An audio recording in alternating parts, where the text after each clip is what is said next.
Muchas gracias, querida Esperanza, querida Andrea, a todas y todos bienvenidos y bienvenidas a esta primera sesión de la cátedra abierta sobre laicidad. Realmente considerábamos de vital importancia compartir un espacio de análisis, de debate en pleno siglo XXI, recién lastimosamente, para poder conocer a profundidad lo que significa, en el caso de Bolivia, el principio constitucional de laicidad, ¿no? Un principio fundante, un principio que ha aporta características realmente importantes para los derechos humanos, pero también para la democracia y, por qué no decirlo, para el desarrollo. No voy a, por supuesto, extenderme en los objetivos centrales de la cátedra, pero esta sesión tiene características o va a tener características diferentes a las que vengan en adelante, ¿no? Esta nos va a permitir de manera colectiva, como bien dice el título de la exposición, clarificar semánticamente, ver las diferencias que existen en todos aquellos conceptos que tienen una marcada relación con la laicidad, pero que en definitiva no significan lo mismo, ¿no?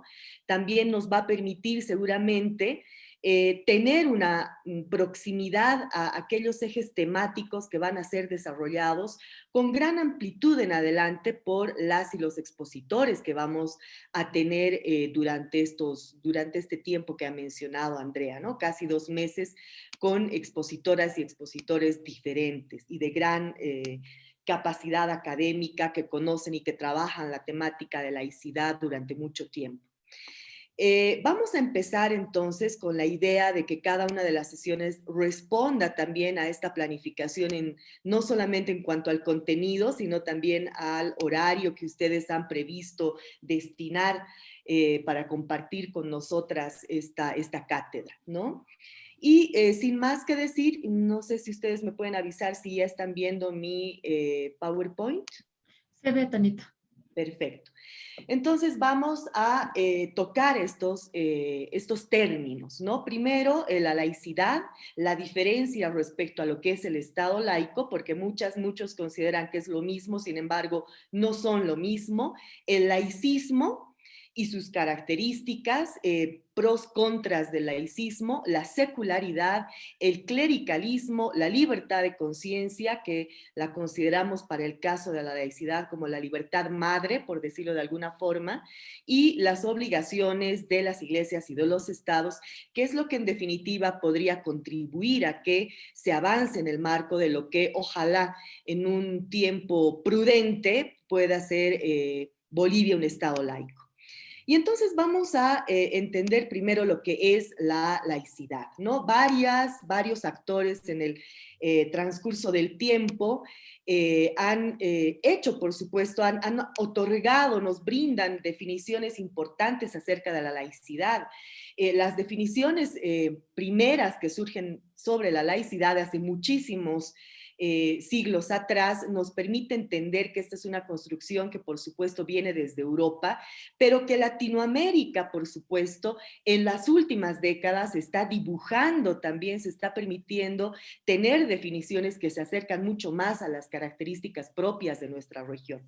Vamos a empezar con una mirada muy amplia, un primer concepto que justamente marca elementos prioritarios importantes de lo que es la laicidad, ¿no? La laicidad es un régimen de convivencia, es el primer elemento que contribuye a entender lo que significa este principio, que está diseñado para el respeto de la libertad de conciencia, ¿no? Entonces, cuando hablamos de laicidad, tenemos que entender que en este margen, en este marco amplio de convivencia armónica que los diferentes países van desarrollando, la fuente, digamos, el motivo por el que se dibuja justamente este escenario de convivencia armónica es para que sea la libertad de conciencia y por debajo el resto de libertades que tienen una directa conexión se puedan desarrollar.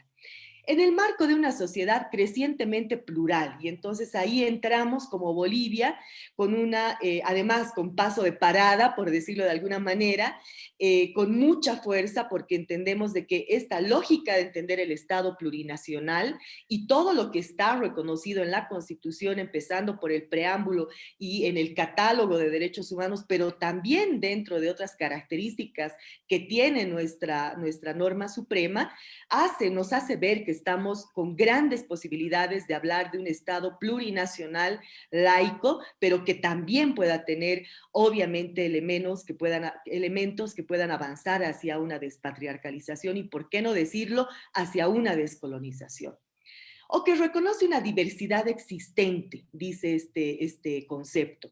Es una forma de organización político-social que busca establecer en la medida de lo posible la igualdad y la no discriminación. Entonces es un concepto muy amplio que además nos otorga uno de los académicos más grandes latinoamericanos en el tema de la laicidad, como es el mexicano Roberto Blancarte, y que ya recoge este concepto varias características tremendamente aplicables para nuestros países latinoamericanos. Un concepto europeo, ¿no?, de uno de los padres de la laicidad, es el que nos otorga Jean Bouverot, ¿no?, que dice que es una herramienta que permite la construcción de una sociedad cuyas reglas de convivencia, nuevamente, ¿no?, esta posibilidad de construir armónica convivencia, realmente despojadas de toda religiosidad y que se basa en todo caso en aquellos elementos cívicos que estén secularizados. En Europa se habla mucho de la secularización, incluso más, con mucha más propiedad de lo que es la laicidad, ¿no? Históricamente se han constituido en sociedades seculares, porque se dice que la laicidad y la secularidad obviamente es la que se vive cotidianamente, no es la que está plasmada en realidad en la doctrina, en la teoría en sí misma, sino en una actitud cotidiana. Y entonces esta construcción de una sociedad que esté despojada de la religiosidad, de elementos religiosos, está basada sobre todo, o debe estar basada sobre aquellos elementos cívicos, ¿no? Independiente, además, en cada quien. O sea, cada persona construye sus imaginarios, sus tendencias políticas, su toma de decisiones en el ámbito amplio de los derechos humanos, por ejemplo, a partir de esta construcción de lo que es la laicidad, ¿no? Este concepto de Jean Bouverot es uno de los primeros que nos permite entender también esta entrada posterior hacia el imaginario, hacia el ideal de las sociedades seculares.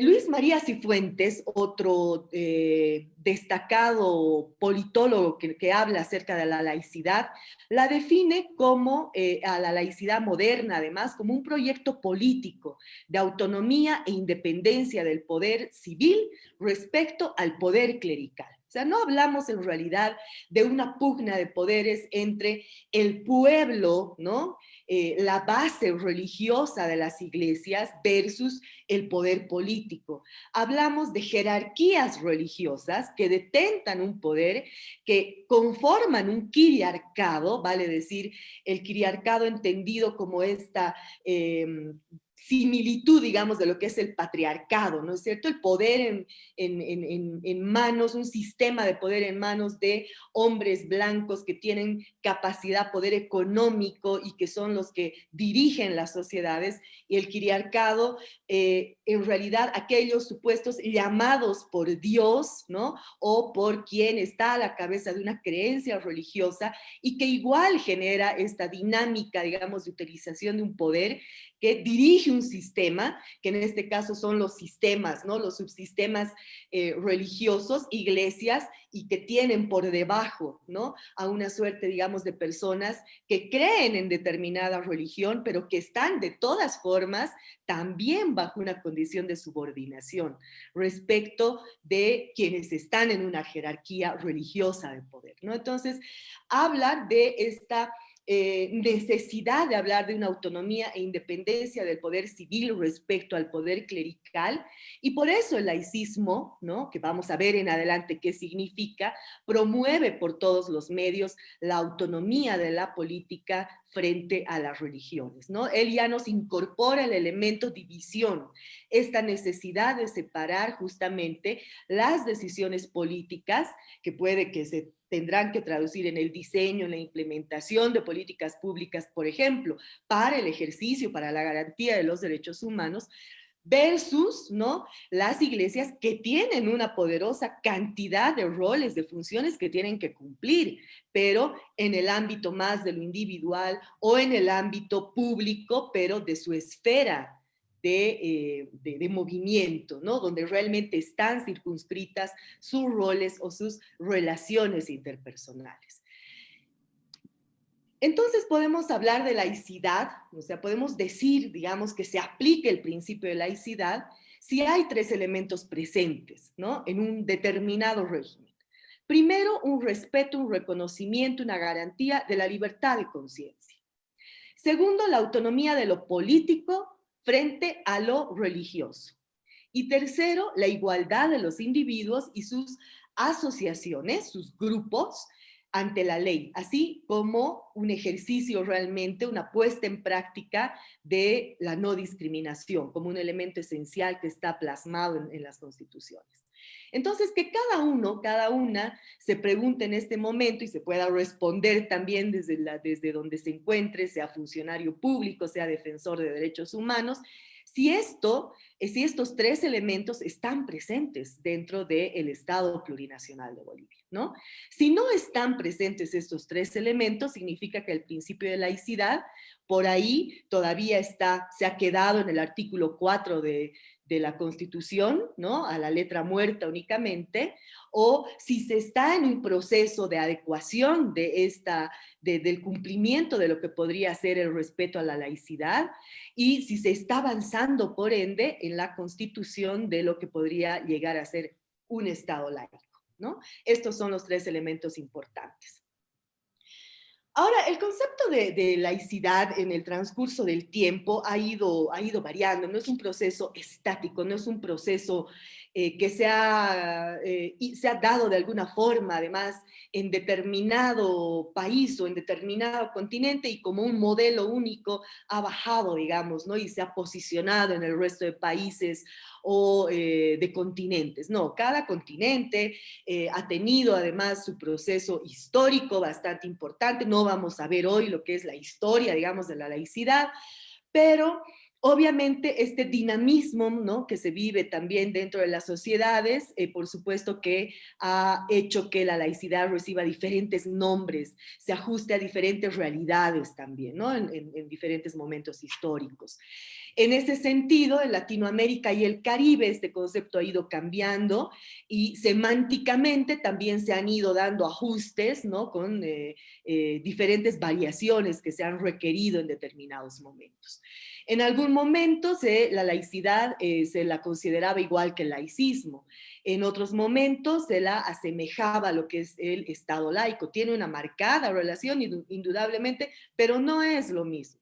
El Estado pluriconfesional es otro de los términos que todavía se utiliza, que además es una de las características que tiene un Estado laico en sí misma, pero que tiene también una diferenciación conceptual y semántica de lo que es la laicidad positiva, cuando esta, por supuesto, está en una dinámica de ser permeada dentro de una sociedad, y la laicidad como un régimen de convivencia, que sí esa es una característica como hemos visto hasta ahora, pero que en sí misma el concepto laicidad la incorpora como un elemento importante. Por eso el término que se maneja hoy en día, sobre todo en nuestro continente, es el término laicidad, ¿no? El principio laicidad. En algunos estados inmerso dentro de la Constitución, en otros reconocido dentro de sus leyes, en otros no aparece, por supuesto, ni siquiera como una posibilidad que pueda permitir en adelante la construcción de estados laicos, y eso, lastimosamente, lo que hace es profundizar la existencia de estados de estados confesionales, ¿no?, de países en los que hay todavía un reconocimiento a una sola confesión religiosa. Entonces, no es lo mismo hablar de laicidad que de Estado laico. Podemos terminar esta primera definición de lo que es la laicidad, entendida como un régimen de convivencia que tiene características políticas y sociales muy fuertes, jurídicas también, y que lo que permite es un mayor ejercicio de autonomía en la toma de decisiones para luego entrar en el camino de lo que es Estado laico, que es el que nos va a permitir separar evidentemente las cuestiones de un Estado respecto a las cuestiones que hacen a las religiones o a las iglesias. Veamos entonces el segundo concepto que tiene que ver con el Estado laico, ¿no? Primero, el Estado laico es la expresión política de la laicidad, ¿no? Entonces decíamos que hay una relación, este es el vínculo que justamente une laicidad con Estado laico con la laicidad, es una expresión política en sí misma la laicidad cuando estamos en un Estado laico. Nuevamente, Jean Bouverot, veamos qué dice respecto al Estado laico. Es un moderno instrumento jurídico y político al servicio de las libertades en una sociedad que se reconoce como plural y diversa, y que por tanto no responde y no está al servicio de una doctrina religiosa o filosófica en particular. Ojo, está aclarando conceptualmente de que no hay la sumisión de un Estado que esté favoreciendo a una sola religión, ¿no? Sino más bien el Estado que favorece al interés público, como debe ser además dentro del marco de los elementos que hacen a un Estado, manifestado en la voluntad popular y el respeto a los derechos humanos.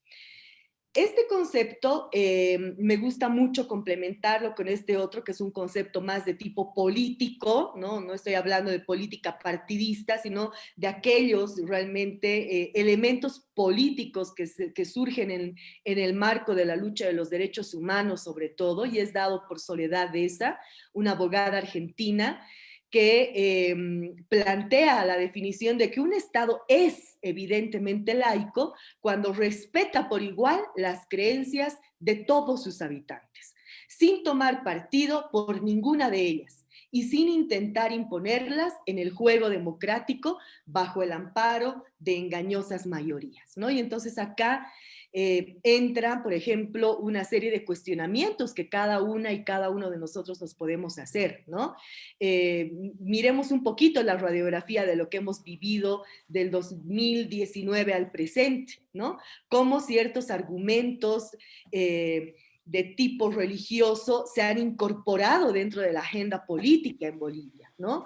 Muchos de ellos dentro de agendas que son agendas transnacionales seguramente, no seguramente, son de agendas transnacionales y que por supuesto al momento de entrar dentro de la agenda política se constituyen en obstáculos gigantes para poder consolidar el Estado laico, ¿no? Entonces, si vemos esta radiografía, digamos, que tenemos y que podríamos poner muchos otros elementos más, si vemos esta radiografía, nos vamos a dar cuenta que nuestra democracia entra realmente en el marco de una alta tensión, porque son obstáculos muy fuertes que se presentan al momento de tratar de tener, digamos, un juego de elección política saludable, en el que realmente primen más bien las agendas donde se hagan propuestas para solucionar los problemas que tenemos en Bolivia versus las agendas que no deberían aparecer, porque más bien de lo que se trata es de incorporar cuestiones que son contrarias justamente a los derechos humanos, a los estándares internacionales, a los logros alcanzados de manera amplia dentro de este paraguas amplio también de los derechos humanos. Entonces nos es pertinente nuevamente aclarar que un Estado laico no es un Estado ateo, ¿no? Si estamos viendo elementos como nos marcan los conceptos de Jean Bouverot y de Soledad Deza, pero también complementando con lo que decía Roberto Blancarte de la laicidad, y lo que dice Felipe Gaitán, por ejemplo, ¿no? Respecto también a la laicidad moderna, ¿no? Y a esta valorización que se da al término mismo, más bien el Estado laico es el Estado ideal que promueve una misma categorización de todas las religiones, creencias espirituales que puedan existir dentro de un territorio nacional. El Estado laico es aquel que se define como plena y exclusivamente civil, ¿no? Y su efectiva separación de las religiones es lo que permite no contribuir a que alguna de ellas no sea respetada. Esto es algo que tenemos que tener muy presente. Por eso constitucionalmente también podemos hoy hablar en voz alta de lo que incorpora el artículo 4 cuando establece, no de manera específica, el principio de laicidad, pero marca una necesidad de que el Estado plurinacional de Bolivia, en el marco de lo que establece la Constitución, separe las religiones de las decisiones estatales, ¿no es cierto? En esta incorporación del artículo 4 rompe lo que antes establecía la Constitución previa a la Constitución de 1967, en realidad sería, que reconocía específicamente como la religión oficial a la Iglesia Católica, ¿no? Entonces, el Estado laico no te marca una diferencia, no dice acá no se van a practicar las religiones, todas aquellas personas que den a conocer, digamos, ¿no? Su preferencia de creencia, su preferencia de culto, o el hecho de que es ateo, agnóstico, o que no quiere, no tiene un culto, digamos, en su habitual cotidiano, va a ser perseguido. O sea, no establece nada de eso la Constitución. Por el contrario, el establecimiento de caminar hacia la consolidación de un Estado laico es el que nos podría permitir que todas estén dentro de en un mismo nivel, no dentro de un mismo nivel, sino en un mismo nivel. Eso hay que tener como claro. El Estado laico es aconfesional, no reconoce, por supuesto, o sea, al decir que no es ateo, hay que poner, digamos, en paralelo el hecho, su otra característica de que es un Estado aconfesional, ¿no? No reconoce una sola religión y en ese caso más bien lo que hace es que legisla y actúa para toda la diversidad de individuos, ¿no? De forma tal que todos puedan disfrutar también las libertades y derechos. El Estado, por tanto, no debe inmiscuirse en las conciencias de las personas, de las y los individuos, ni en la decisión que ellas y ellos puedan tomar en un ámbito de lo personal, ¿no? Esa es una de las cualidades que tiene el Estado laico y es una de las formas en las que también se fortalece la democracia. En un Estado laico, por tanto, lo que prima es la ética pública. Y este es un elemento del que normalmente no hablamos, no debatimos, no analizamos, ¿no? No lo ponemos, digamos, en una balanza al momento en el que por ahí nos han elegido para que seamos funcionarias o funcionarios públicos, por ejemplo, en el ámbito de salud, y obviamente ahí yo tendría que en ese momento, si voy a aceptar ser un funcionario público, lo que debo hacer justamente es moverme, ¿no? Cumplir mis roles de servidor público a partir de lo que establece la ética pública, ¿no? La ética pública, ¿qué es? Es tratar a las personas como sujetos de derecho, con capacidad moral para que estas personas tomen sus propias decisiones. Reconocer que las personas tenemos una capacidad moral para tomar todas aquellas decisiones que en el camino se nos puedan presentar. La ética pública, por tanto, es la ética que debe primar en un Estado laico y es como que el fin al que queremos llegar, ¿no? Al que un funcionario debe llegar en realidad. ¿Qué es? Veamos ahora entonces qué es el clericalismo, ¿no? Un término que, por supuesto, ya nos hace una referencia a una jerarquía, ¿no? Clerical, a una jerarquía religiosa. El clericalismo es eso, evidentemente, ¿no? Es una jerarquía religiosa, es la influencia excesiva de esa jerarquía religiosa, en este caso del clero, que por supuesto está permeando muchas decisiones públicas o está incorporada dentro de asuntos políticos o sociales que tienen un Estado, ¿no? Tomemos como ejemplo este poder clerical o el clericalismo que en su momento fue incluso el que inclinó la balanza, ¿no? Para el momento en el que había una aprobación de una ley y solamente faltaba la promulgación, pero tras una visita del clero católico al Palacio de Gobierno, se prefirió a promulgar la ley, mandarla para que haya supuestamente un mayor debate dentro de la sociedad, ¿no? Con 8 artículos en los que yo creo, si al 2004 se hubiese permitido, digamos, ¿no? La existencia, se hubiese regalado, aunque no es regalo, ¿no?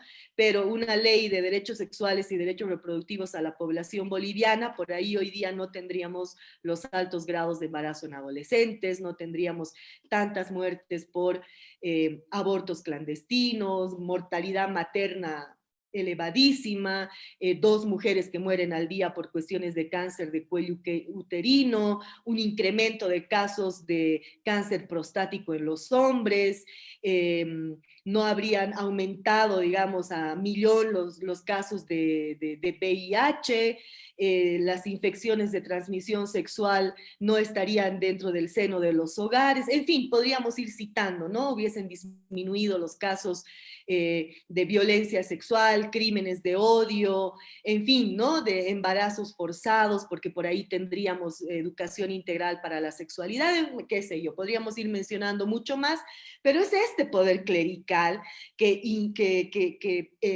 digamos, se incorpora dentro de las decisiones del Estado, el que genera normalmente este tipo de ruptura respecto a la garantía de todo el paraguas amplio de derechos humanos, si es que entendemos que los derechos humanos están vinculados, obviamente, y que son interdependientes, tienen un carácter, digamos, si bien de progresividad, pero también si este carácter de progresividad, digamos, no responde, entendiendo que la persona que no tiene garantizado un derecho tampoco tiene garantizado este otro. Si no entendimos eso, si no conocemos, digamos, esa dinámica, menos vamos a entender lastimosamente el daño que el clericalismo le hace a una construcción de un Estado de derecho, de un Estado plurinacional, de un Estado laico, ¿no? Entonces vamos incorporando esta idea de que sí sería pertinente, necesario, constitucional, etcétera, ¿no? Que Bolivia no solamente se llame Estado plurinacional de Bolivia, sino que se le vayan incorporando también estas otras características de Estado, porque son las que podrían, en definitiva, a largo plazo solucionar la vida de todas y todos y avanzar hacia el vivir bien. Es otorgar a las jerarquías religiosas cierto dominio al interior del Estado a partir de sus dogmas, mismas que no necesariamente condicen con la realidad y creencias de toda la población, ¿no?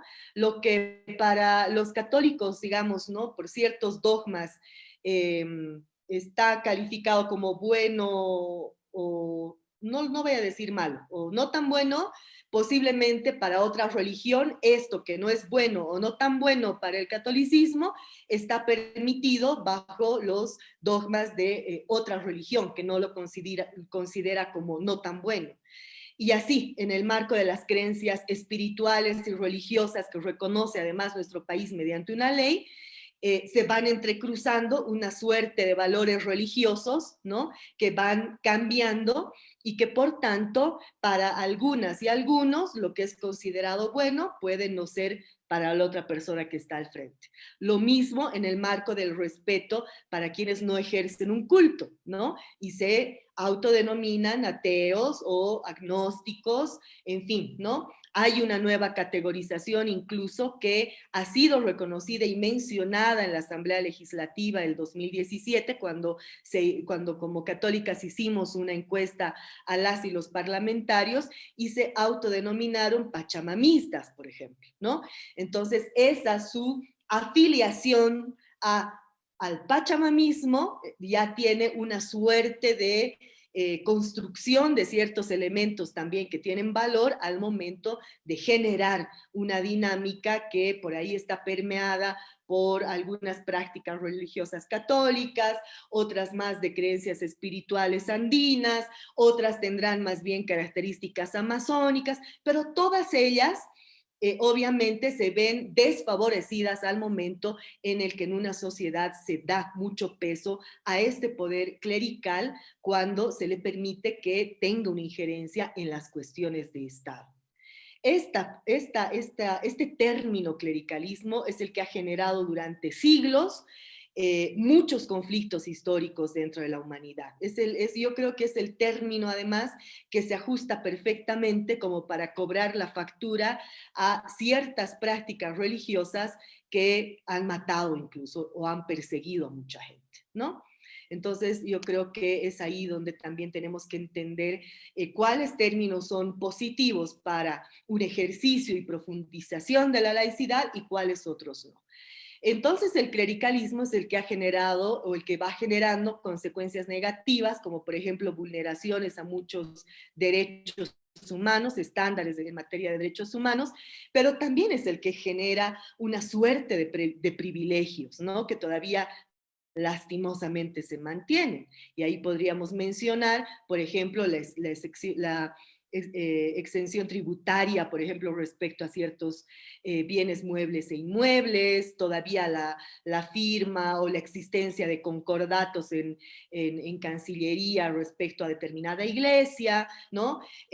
Obras de tipo educativo que reciben subvención estatal para aportar, ¿no? a la educación, y así podríamos ir citando también obras en el ámbito de la salud y en otras tantas. Este es como que un cuadro que nos permite justamente ver los pros y los contras de lo que significa uno y otro término, la laicidad versus el clericalismo, ¿no? La laicidad garantiza libertades y derechos de todas las personas sin ningún tipo de exclusión, es el escenario ideal para el respeto de los derechos humanos y fortalece la democracia.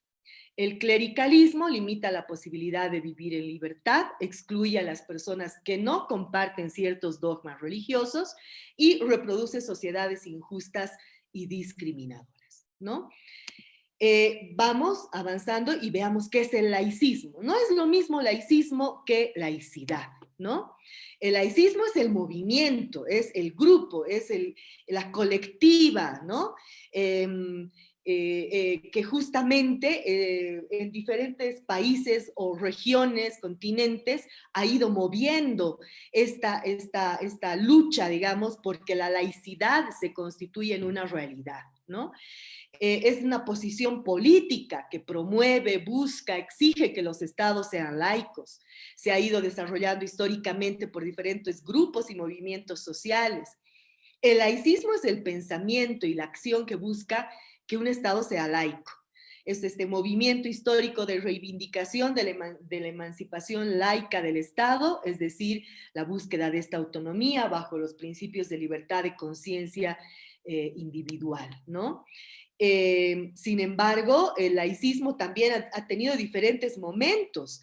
No todos los momentos del laicismo han traído cosas positivas. En muchos casos, cierta radicalidad de los movimientos laicos, ¿no? Del laicismo, movimiento, ha generado también ciertas rupturas en el ámbito social, ¿no? Justamente porque estamos entendiendo que la laicidad en sí misma busca una vida en armonía, una convivencia pacífica. No es el movimiento de personas que estén en contra de una o de todas las religiones, ¿no? No busca el Estado ateo, ¿no? Busca un Estado aconfesional, evidentemente, pero ya les digo, en diferentes momentos ha tenido también una suerte de posturas bastante radicales. Blancarte, por ejemplo, ¿no? Menciona que de inicio el laicismo tuvo una postura intransigente, tanto en sus principios, pero también en sus formas de actuar. En algunos momentos fueron anticlericales, esa fue su característica, donde en esos momentos se produjeron las rupturas más fuertes respecto no solamente a las jerarquías católicas, sino también, digamos, con las bases de diferentes iglesias, con el pueblo de Dios, ¿no? Muchos tenemos una religión y somos parte de ese pueblo, además. Esto retrasó la consolidación de los estados laicos. El movimiento moderno más bien es el que genera esfuerzos de renovación, dentro de las propias iglesias, ¿no? La actitud combativa tiene como objeto la búsqueda de estados imparciales en los que se garanticen justamente los derechos humanos. Me gusta mucho lo que dice Nicolás Panotto, ¿no? Un antropólogo argentino que además lo van a tener también dentro de esta cátedra. Eh, donde él menciona que hay lógicas laicistas de separación radical entre lo que es lo religioso y lo sociopolítico en diversos países, en las que se mezclan justamente la separación que debe existir entre ambos, es decir, de lo privado y de lo público. Pero puede haber una forma distinta, él sugiere, para generar mejores condiciones en esta construcción de lo que es la laicidad en los diferentes países, ¿no? Nicolás Panotto explica además desde la antropología cuál sería el camino justamente para construir una mejor laicidad, una laicidad que realmente fortalezca las democracias de los países en los que se respete esta separación del Estado y de las iglesias, pero tomando en cuenta las características propias de cada lugar. Y menciona Bolivia también, ¿no? Y cuando menciona Bolivia hace una referencia a que, por ejemplo, la ley que tenemos, ¿no?, sobre libertad religiosa y creencias espirituales, se convierte en muchos casos únicamente en un lindo texto, pero que en la realidad presenta una ambigüedad muy profunda, porque era la oportunidad ideal como para que Bolivia hable con narrativa propia, con elementos propios, por ejemplo, de descolonización, de despatriarcalización, ¿no? Entonces, va a ser muy grato si es que ustedes pueden plantear también sus posturas cuando lo tengan a Nicolás Panotto en esta cátedra.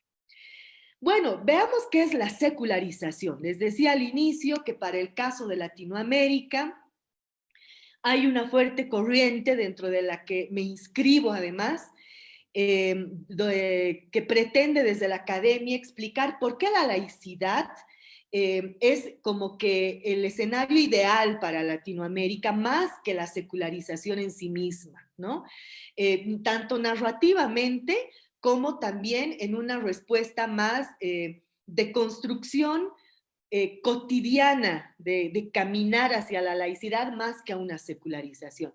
Pero también hay una propuesta muy interesante del mexicano, del sociólogo mexicano Felipe Gaitán, que también va a estar en la cátedra, donde él incluso ha hecho un mapa muy interesante viendo diferentes variables para poder medir la secularización de los estados, ¿no?, de diferentes países de Latinoamérica. Vamos a definir primero qué es secularización. La secularización es un proceso de pluralización de las formas religiosas en el espacio público. Es un proceso de larga data, pero Felipe Gaitán rescata de otro autor que menciona que también tiene una abstracción social. ¿Por qué dice esto? ¿No? Porque para la secularización es necesario, primero, dice, secularizar el concepto de laicidad. Por eso es interesante la propuesta que hace Felipe Gaitán, ¿no? Porque en la medida en la que tú lleves, digamos, ¿no?, el concepto de laicidad y la práctica cotidiana de la laicidad a la esfera pública, vas a poder también ampliar, vas a poder reconocer como eje central de la secularización a las y los ciudadanos, ¿no? Y solo en esa medida tú vas a poder dotar a las y los ciudadanos también de una garantía de todos sus derechos y libertades, por tanto, vas a reconocer y garantizar la libertad de conciencia, la libertad de religión, la libertad de credo, cada una diferente, por cierto, ¿no? Cada una con un contenido diferente que ha ido creciendo además a partir en este caso del Comité de Derechos Humanos, y que justamente a partir de ellos que permite también diferenciar cuál debería ser la forma en la que se viva la laicidad en el espacio público y cuál la forma en la que se debería vivir la secularización en el espacio también público, ¿no? Por eso pongo solamente dos ejemplos de lo que postula Felipe Gaitán al respecto sobre la laicidad en el espacio público y la secularidad en el espacio público, y posteriormente la laicidad, pero en cuanto a la participación social, y la secularidad también en cuanto a la participación social. Hay muchas más variables, pero creo que estas dos son interesantes. Yo Querida creo que Tania, sobre el tiempo, perdón, ¿no? Sí, te quedan 3 minutos, por favor. Perfecto. Entonces solamente voy a decir, por ejemplo, ¿no? Que en el espacio público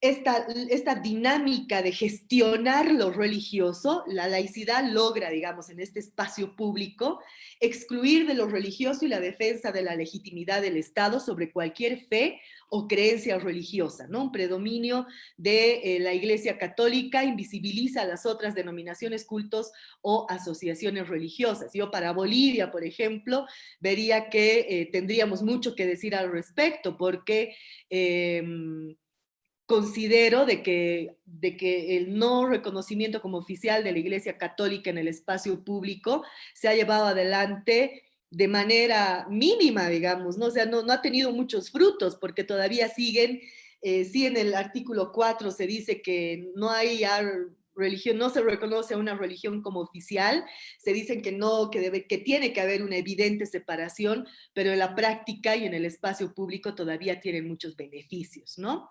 Me voy a saltar esta parte porque no quiero dejar colgado lo que es la libertad de conciencia como elemento prioritario en realidad de lo que es también la laicidad.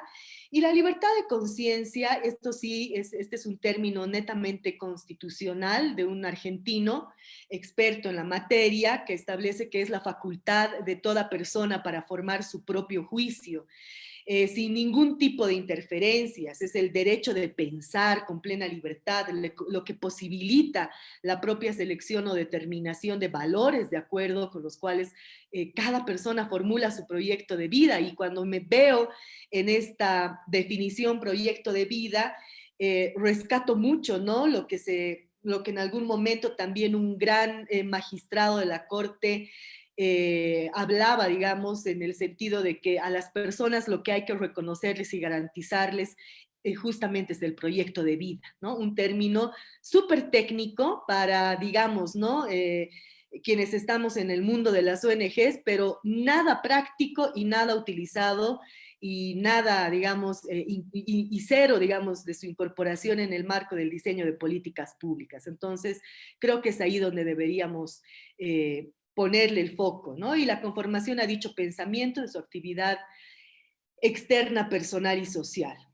Algunas fuentes formales que acompañan a esta libertad de conciencia, ustedes las pueden ver ahí, o sea, realmente tiene un colchón, un blindaje jurídico eh, fuerte la libertad de conciencia. En el caso nuestro, por supuesto, en el capítulo tercero, cuando se hace mención a todas las libertades, pero también a otros documentos que son importantes, y unas diferencias sustanciales con las que concluyo y que hacen justamente un listado que me he permitido puntear y que tienen que ver con lo que hacen o que deberían hacer las iglesias y el rol que tiene que jugar el Estado, ¿no? Para entender también por qué tienen que estar separados. Son diametralmente opuestas, diferentes las funciones que cada uno de estos espacios tienen que cumplir. Las iglesias, ser nichos ecológicos de amor. O sea, yo creo que al final las iglesias tienen que volver a esta concepción de lo que significa, no sé, la tarea espiritual, ¿no? Segundo, promover el alimento espiritual a sus fieles. O sea, por eso yo creo que uno acude a un espacio espiritual, no a escuchar, digamos, cuestiones relativas al Estado, porque para eso prefiero escucharlo a, no sé, a la persona por la que voté. Tercero, leer y analizar la Biblia para el cotidiano, ¿no? La Constitución, la que debe justamente ser leída por los funcionarios públicos en los 3 niveles del Estado, la Biblia, o pues yo soy cristiana, por ahí he cometido, digamos, una excesiva priorización de poner la Biblia, digamos, en este cuadro, pero cada quien le puede poner el libro que lee para alimento espiritual, pero es ahí, en los espacios donde se debe leer. Obras sociales sin fines de lucro, indudablemente respetadas y con grandes resultados en muchos casos, acercarse al pueblo para promover reconciliación, apoyo espiritual. En cambio, que el Estado es el que tiene que legislar a partir de compromisos internacionales en materia de derechos humanos. es el que tiene que leer y dar respuesta a las necesidades de su población a partir de ejecución de políticas públicas. Y es el que tiene que justamente darle el mismo lugar a todas las religiones y creencias espirituales, porque eso es lo que está establecido por ley. Entonces, por eso hablamos de una necesidad de separar las cuestiones de Estado y las cuestiones